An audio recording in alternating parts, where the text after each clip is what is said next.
Buongiorno ragazzi, sono Giulia Roggio, sono qui per rispondere alle domande che mi avete fatto sulla pagina Instagram di Fitness Freakest Italia.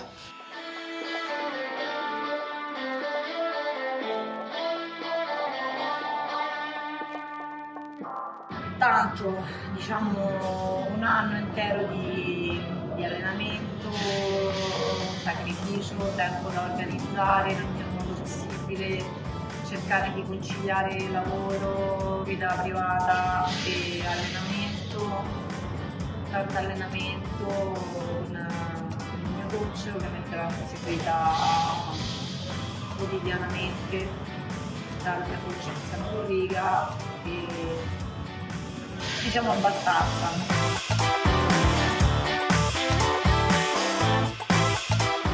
Diciamo che sono felice di poterlo fare, di averlo potuto fare l'anno scorso e cercherò di farlo anche quest'anno e cercherò di farlo nel miglior modo possibile. Sono felice che l'Italia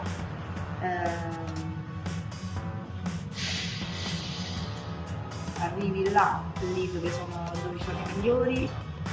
Sono felice per quest'anno, per come stanno andando le cose per gli atleti italiani. Stiamo facendo bene, stiamo facendo vedere che ci siamo anche noi.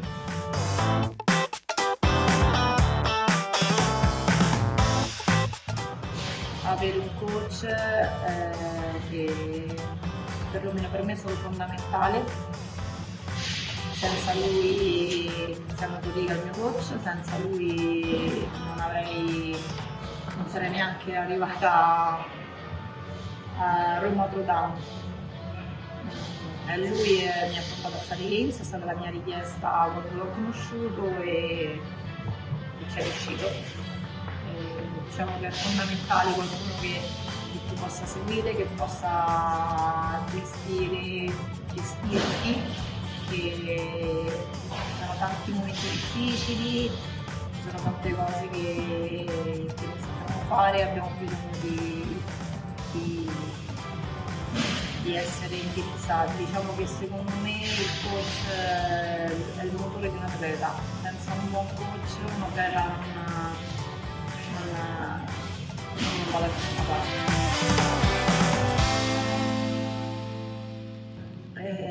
È la Tumi, perché? Beh, non solo perché è bravissima e beh, questo lo sappiamo tutti, ma mi piace molto, mi piace come affronta il workout, mi piace quando finisce il workout,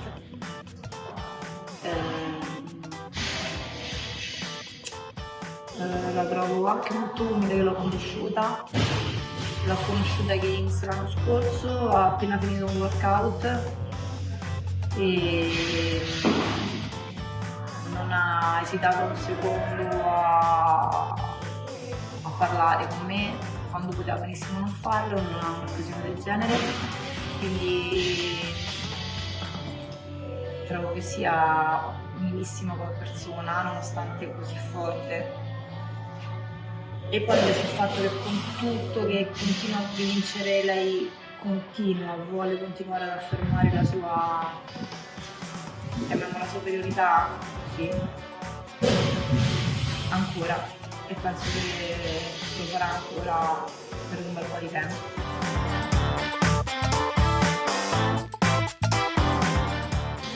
Ho qualche consiglio da dare ai giovani che iniziano da poco.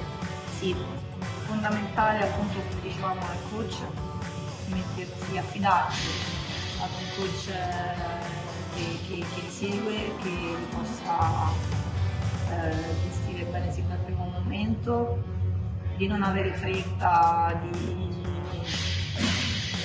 caricare, perché normalmente tutti i ragazzi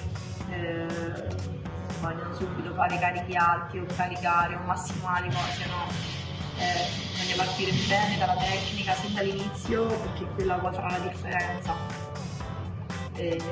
poi un domani. E se vuoi soprattutto diventare una atleta forte, partire da giovane è fondamentale.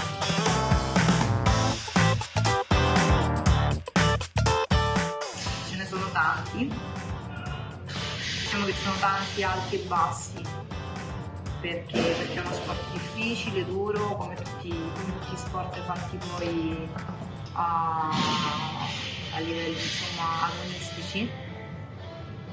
E come cerco innanzitutto di pensare a tutto quello che ho fatto indietro e quindi continuare ad andare avanti, guardare avanti. E poi ho sempre il mio coach vicino che mi aiuta tantissimo in questo. Cerco di resettare un attimo, di divertirmi.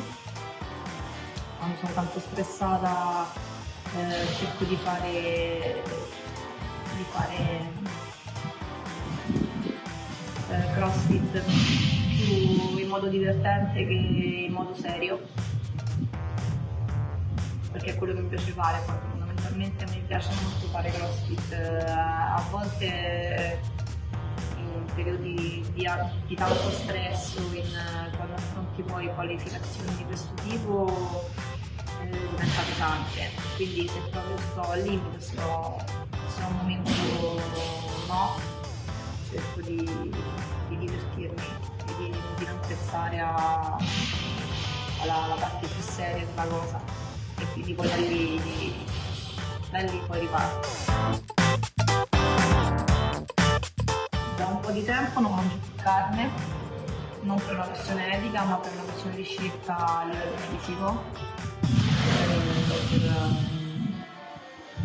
semplicemente perché ritenevo opportuno che in questo momento mi facesse bene non mangiarla, e quindi mangio molta verdura, carboidrati, frutta e poi vabbè l'integrazione, quella che è la base del atleta o di una persona che si allena, che è aminoacidi, vitamina, proteine, queste cose qua.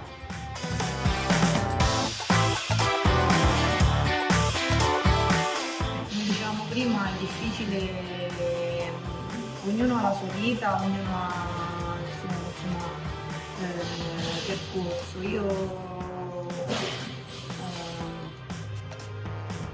lavoro, mi alleno, ho un figlio, la casa, cerco di gestire tutto nel miglior modo possibile, di ricavare il tempo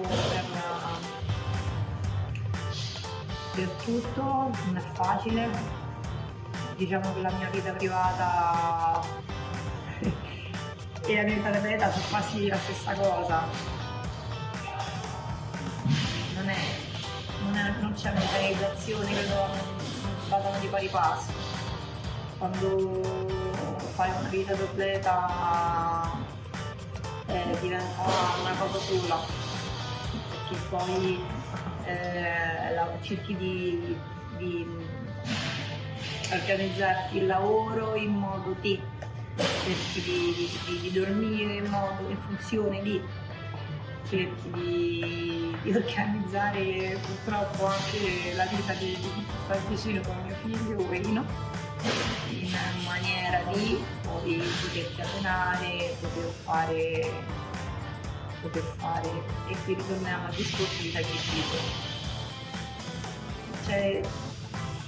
Ci sono sacrifici, perché ci sono sacrifici tanti per te e tanti anche per chi ti sta intorno. Grazie a tutti, spero di essere stata esaustiva, e grazie alle domande che mi avete fatto e a Fittest Italia per questa intervista. Ciao a tutti!